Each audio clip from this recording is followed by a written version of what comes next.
777. Now, there has been some bombshell evidence in a Carmelo Anthony case.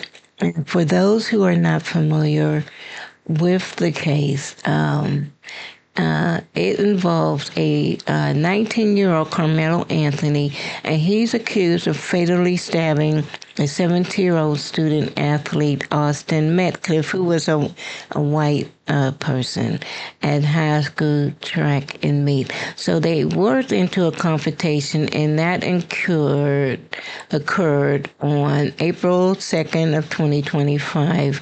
Now, during the track meet in Frisco, prosecutors alleged that Anthony provoked Metcalf before stabbing him in the chest, and then he fled the scene.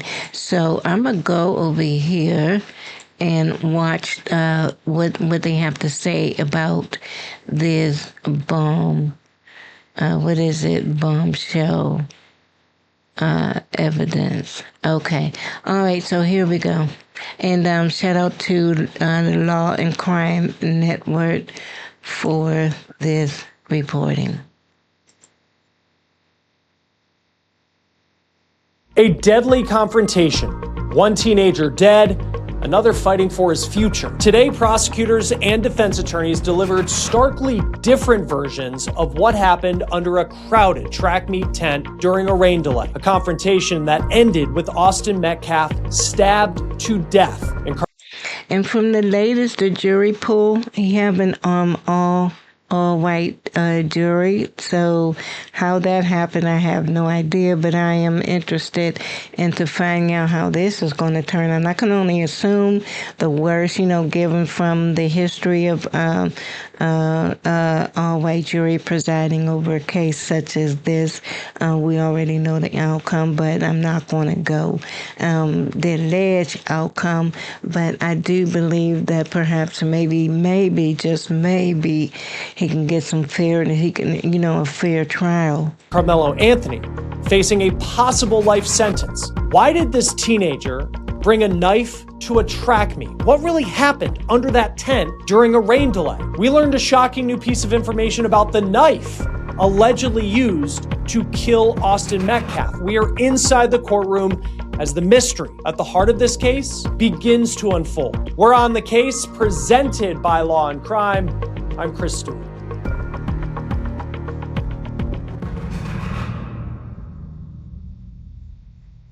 Before we get into this episode of On the Case, I got to talk about our partner and sponsor, Kalshi. If you have ever wondered if you could make money off real life, $10. Here in Collin County, it's outside Dallas. We think there was roughly 200 people outside the courthouse trying to get in to see this trial take place. And there's just 27 spots in the courtroom. Now, before we get to what prosecutors and defense attorneys argued in their opening statements, we need to talk about this jury. Look, there is no question that race is one of the elements that has made this story the center of a lot of attention, on top of the fact that you have a young man who lost his life at a track meet. And the racial makeup of this jury is definitely something. A young white man or a kid or person, high school student. Something getting attention here. Now, this jury, it's 12 people. We're told it is made up of 3 Asian women, 1 Middle Eastern woman, and a woman of color. But reportedly, no African Americans are on this jury, and the rest of the jury is made up of white men. Now, according to local reports, 3 African American women were white. Oh my God. White men. Oh, man. stricken from the jury, claiming they had bias in the case, claiming they didn't want to convict Karmelo Anthony. Now, the court went through more than 600 potential jurors in the selection process. And one question, we are told, hung up a lot of people was whether no black men, no black woman, no black moms, no black fathers, white men. History. They could convict a teenager and put him away for life. Now, Karmelo Anthony is that teenager. and he is charged with first-degree murder in the death of another teen named Austin Metcalf. And we have not seen Anthony on the outside of the courthouse as we did when he posted bond last year. The road surrounding the courthouse has been blocked off, and it does appear that Karmelo is being brought into court away from cameras. Again, very strict rules when it comes to this trial by the judge. We can't film inside the courthouse. We can't film the trial. We can't live stream it. So we just have the words of...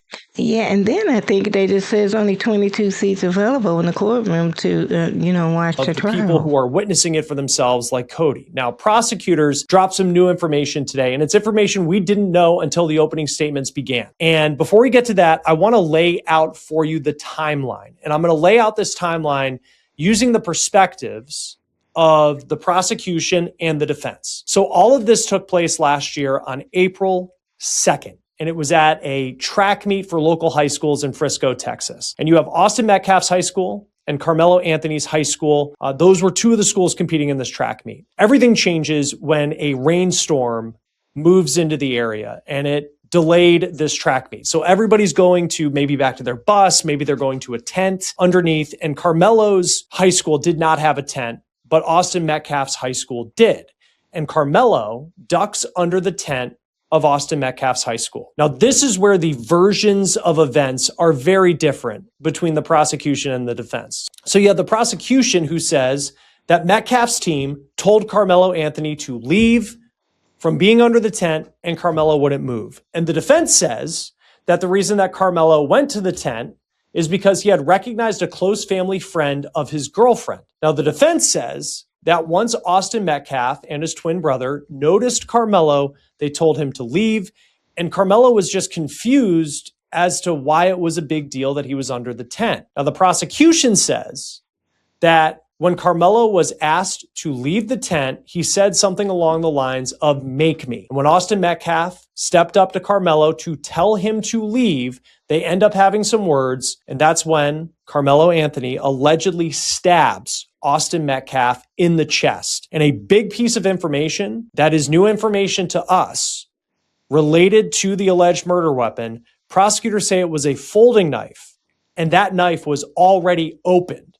And they allege that the knife was ready, and they say that Karmelo Anthony was looking for a reason to use it. They characterize looking for a reason to use it. Why would the knife be open in the first place? He just went over there at first to get out the rain. When they said that there was someone in there that he was familiar with, the twins did not want him in there. So if he did have the knife, if this is the case, perhaps he sensed that something was about to pop off and he wanted to defend himself. what happened as Karmelo baiting Austin Metcalf into a confrontation. Now, the defense side of it, again, very different from what the prosecution is saying. They are arguing that Karmelo had to act in self-defense. They say that Austin Metcalf was the aggressor. They say that Austin made the first physical contact with Karmelo, and Karmelo had to react. Right. I know when the story first came out, that is what I remember hearing, that Austin was the one who threw the first hit, and Karmelo was simply, and after that was simply in defense mode, and he was protecting himself. In a moment of chaos, and he used that knife to protect himself. So after the stabbing, Karmelo ran. The prosecution argues that the fact that he drops the knife and he takes off, it proves guilt. They also say that he tried to allegedly blend in with the crowd when people went looking for him. The defense, they say that Karmelo ran because he was defending himself, that he was trying to get out of the situation. And they say that he went to one of his coaches until police arrived. Now, once police arrived, Karmelo is quoted as saying, quote, "I'm not alleged, I did it." And prosecutors say that proves that Karmelo knew what he did. They also say that Karmelo said, quote, "I told him not to," when speaking about Austin Metcalf. And they say that also shows that Karmelo wasn't afraid for his life, that Karmelo, they argue, murdered Austin Metcalf. Now, the defense, they look at the sequence. But didn't both twins jump on him? Wasn't he fighting off both of the twins, or was it just one Some twin? events a little different. They say that the fact that Karmelo said, "I'm not alleged I did it," that doesn't prove anything. They say, if anything, it shows that he wasn't hiding the fact that he was involved in this altercation and that he had to do it because it was self-defense. Now, of course, a big question that was raised by prosecutors right out of the gate this morning is, I think, a question that hangs over this trial. And it's, why does a 17-year-old kid competing at a high school track meet, middle of the week, why does he need to bring a knife with him? Now, we'll talk about how the defense may address that in a That's probably the same reason why people walk around with the ones that are licensed to carry, why they walk around with concealed weapons, to protect themselves. We're living in a crazy world. You never know what's going to pop off. In a moment, the defense at the start of their opening statements today, they took the approach of trying to paint Karmelo Anthony not as a killer, but telling the jury that he's a good kid. This is a guy who was voted captain of his football team. He's someone who has never been in trouble with the law. He works multiple jobs. He enjoys playing chess. He enjoys going camping. They say that he is not the monster that prosecutors are alleging that he is. Now, witness testimony is going to be a driving force behind this trial, but also today, prosecutors showed surveillance video of the incident. Cody Thomas of Court TV was in the courtroom today for all of the testimony. Cody, I know that there's a 911 call that was played that we'll talk about, some very emotional testimony there at the end of the day. But I want to begin right after opening statements. Surveillance video of this incident was shown. What can you tell us about that? Yeah, Chris, it was 5 different angles, surveillance video. Looked like the cameras were on like the light post inside the high school football stadium because they were very wide shot. So the first witness was a forensic video analyst who obviously went through and tried to enhance the videos. We watched the original videos first, and quite frankly, you really couldn't see much of anything. And then after a few minutes, we zoomed in. He showed all the enhancements, and he had spot shadowing and highlighting who we're supposed to be looking at. You can't really make out any distinct features, and the prosecution admitted that before they even played the video. They had to look at clothing and identify the person of interest, who, of course, is Karmelo Anthony, and the victim, who is Austin Metcalf. So they outlined all of that based on the photos that came out later once Karmelo was taken into custody. But again, the videos, it establishes what happened. You can definitely make out what happened, but it wasn't, to me personally, as compelling as I thought it would be, because it looks like gas station video. It's really grainy. It's zoomed in. When it's zoomed out, it looks high quality, but when it zooms in, as you know, with any picture, it loses some of the quality. But you can see the tent where everything goes down. You see Karmelo Anthony walk under the tent 2 minutes before Austin Metcalf and his friends get to the tent. And then everything starts going down within 4.5 minutes. You see, just kind of some humanoid blobs under the yellow Memorial High School tent. And then you see one figure kind of jolt, really fast jolt to and from, which they were saying, the prosecution was saying that was the initial push. They're not denying that Austin Metcalf, made physical contact. They admitted that there was a physical altercation, but that was the moment you saw the push. And then, of course, you see the 25, 30 kids start scattering throughout the bleachers. And then you see the person of interest, again, Karmelo Anthony, running down the bleachers, running a ways away from where the tent was, out onto the track and into the arms of another coach, Chris. But again, the video, of course, establishing, giving us, painting a picture of what it looked like that morning. This all happened around 10:02 in the morning, right when the track meet was supposed to start. Just really giving us a scene setter, just to allow us to understand what was really going down that day. And we don't have cameras in the courtroom, as we've said. I mean, and I know things got emotional near the end of the day. And we'll talk about some of these witnesses here in the moment, some of these coaches that witnessed what happened. They witnessed the aftermath. But what's the layout of the courtroom? Like, what was Karmelo Anthony's, what did he seem like as all of this was going on today? So I'm positioned right behind the Metcalf family. So it's a very small courtroom, Chris, only seats about 60, 65 people. Each side, each family gets 15 people each, so that's 30. You have 9 of us media people, that's 39, and then plus court staff. So it's about 45 seats already taken up before members of the public can get inside, which that only allowed for 25. I think the exact number this morning was 27 members of the public who are allowed to come in. But of course, you have the Metcalf family on one side, the Karmelo Anthony camp on another side, and I'm watching Karmelo during all of these videos, all of the emotional testimony from the different coaches and witnesses, because, I mean, at the end of the day, he stabbed a kid to death. Whether, it's proven to be self-defense, whether it's proven to be murder, whether it's manslaughter, you still took a human life. And I'm looking at him, and he was kind of stoic. He wasn't really emotional. He was watching the videos. He didn't turn away from the videos. But I'm looking at Austin Metcalf's family, and his father, is fully engaged and everything. But every so often, every 10 to 15 minutes, his father would just kind of put his head in his hands like this, and I'd see him nod his head no. Just, of course, overwhelming emotion there. But I'm looking back and forth. It's his family, and he lost a son. A son. That's part of him. So I could imagine. It's high emotions on both ends of the families. Forth trying to gauge the dynamics between both of them, between the alleged aggressor and the victim here. And there was stoicism on this side and clear emotion on the Metcalf side, as expected. Yeah, you just think of the weight of everything we're talking about, and even the possibility for Karmelo Anthony that he could be sent to prison for the rest of his life. That's, and it's something where we cover these trials, and you just think of the weight of everything that's going on, and of course for these families and what's going through their minds as all of this is going on. The testimony of some of the coaches who were there, who were witnesses, it seems like this is where things got really emotional today.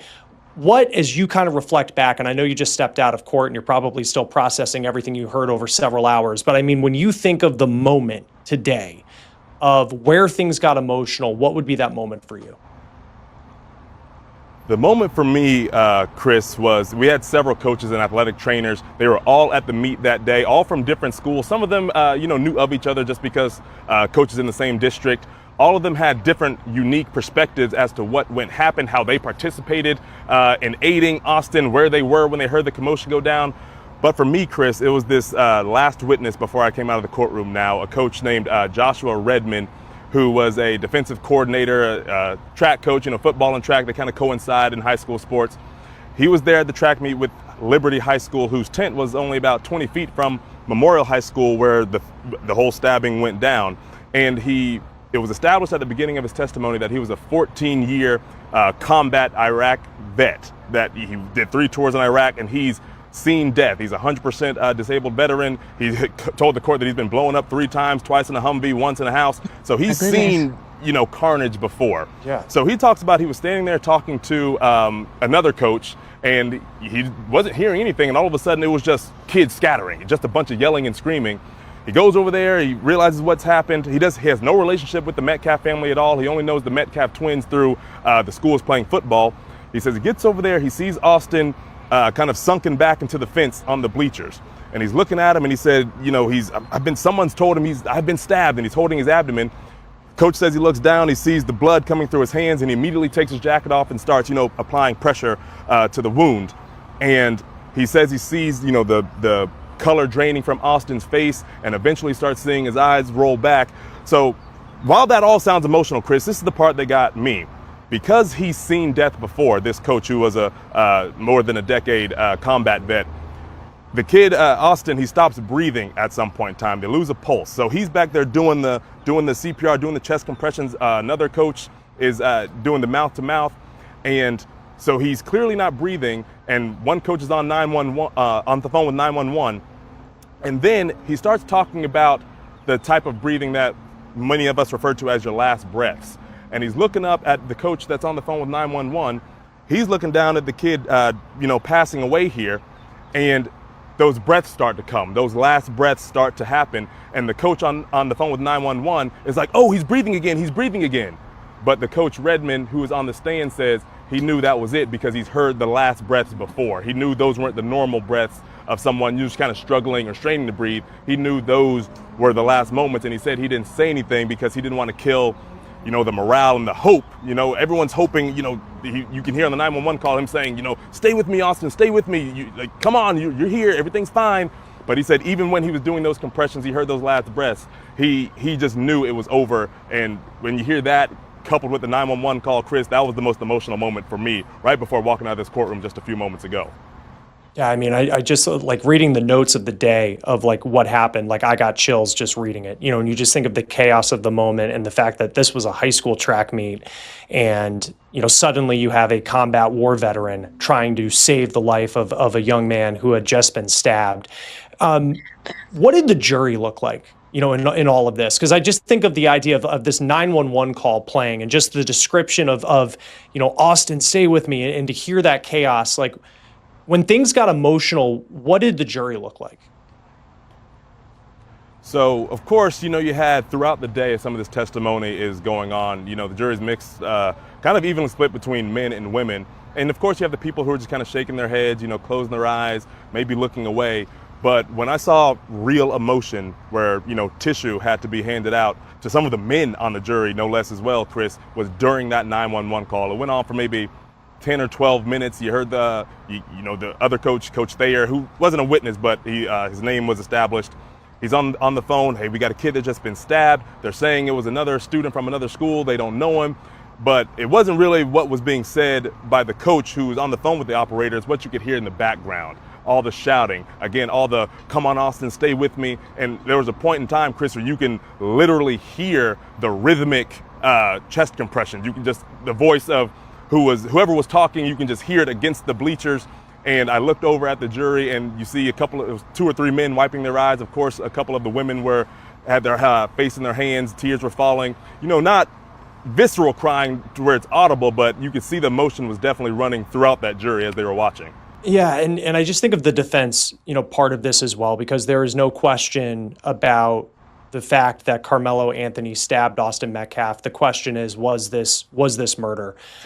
For a lot of these cross examinations today, where you would have the emotional testimony of what people witnessed, like how would you characterize how the defense is going about kind of trying to weather the storm of so much emotion coming from what Karmelo Anthony allegedly did to Austin Metcalf? Yeah, Chris, the defense didn't really attack as aggressively as I thought they would during this emotional testimony, which can be looked at in a positive or negative way, depending on how you look at it, on what side of the fence you're on. But one of the questions that the defense attorney asked every single witness, we're talking about the tents. And a lot of these coaches, being coaches in competitive sports and being in the culture of track and field, they were talking about track and field culture, how each tent is kind of like your locker room. For example, if you're in the NBA or the NFL, you have 2 locker rooms, and players don't go back and forth between each other's locker rooms. And they were trying to explain that the tents were kind of the same thing. You might walk by and see a friend that you say, hey, what's up? But you're not hanging out under the tents. But what the defense kept harping on with each witness, there was the whole idea of the rain delay, and the rain was coming down. Centennial High School, where Karmelo Anthony went, was the only school here that did not have a tent posted up that day. And he kept saying that to each witness. Did you know the Centennial High School did not have a tent? And they were, no, I was unaware, See, that's what I was thinking too, with all the rain that was going on. And they didn't have a tent. Where did the other, his teammates, where did they go in the rain? I don't know. So let me see. So that's it. That story was longer than I thought it was going to be. So that's the bombshell evidence that they have is the knife, the blade of the knife was already open. And so they assuming that he was looking for trouble. So that's the bombshell evidence. So we'll just have to follow this case and as it develops. All right, so I pray for both of the families because they got one, the Karmelo's family. I know they're going through their emotional roller coasters up and down. And then the other family, they lost their son. So either way it goes, it's a sad story. But definitely keep both families in your prayers. And just pay attention. And I'm interested in what the outcome of this case will be. And with that, I will see you in my next video. Okay, y'all be blessed.